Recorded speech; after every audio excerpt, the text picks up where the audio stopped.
Ahmedabad crime બ્રાન્ચે ED અને સીબીઆઈમાં ઓળખાણ હોવાની કહી કરોડોની છેતરપિંડી કરનાર મુખ્ય આરોપીની ધરપકડ કરી છે।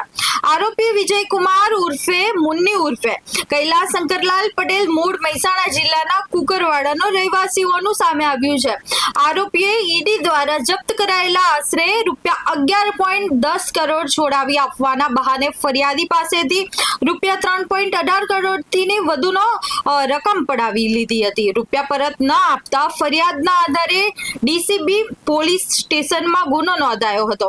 તપાસ દરમિયાન આરોપી ઝડપાયો અને તેને વિશ્વાસ ઉભો કરવા માટે ₹3.13 કરોડના નોટરી કરારનો પણ ઉપયોગ કર્યો હોવાનું સામે આવ્યું છે।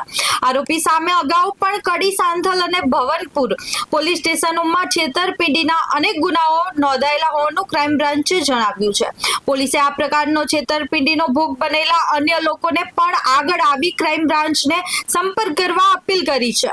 વિષ્ણુ કાંતિલાલ કંપની આંગણે પેઢી ધરાવે છે, જેમાં ઈડી દ્વારા રેડ કરવામાં આવેલ અને આશરે 11 કરોડ 10 લાખ જેટલી માતબર રકમ જપ્ત કરવામાં આવેલ હતી।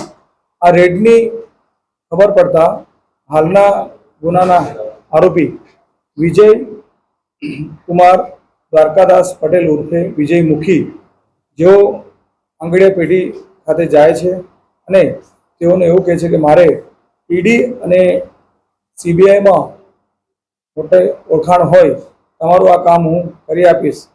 ત્યારે આ આંગણે પેઢીના માલિકો અને કંપનીના જે સભ્યો હતા તેઓ દ્વારા અમને જે પ્રમાણે કહ્યું તે પ્રમાણે એમને 3 કરોડ અને 18 લાખ જેટલી રકમ આ વ્યક્તિએ અલગ અલગ ટોકનો આપીને મેળવેલ છે।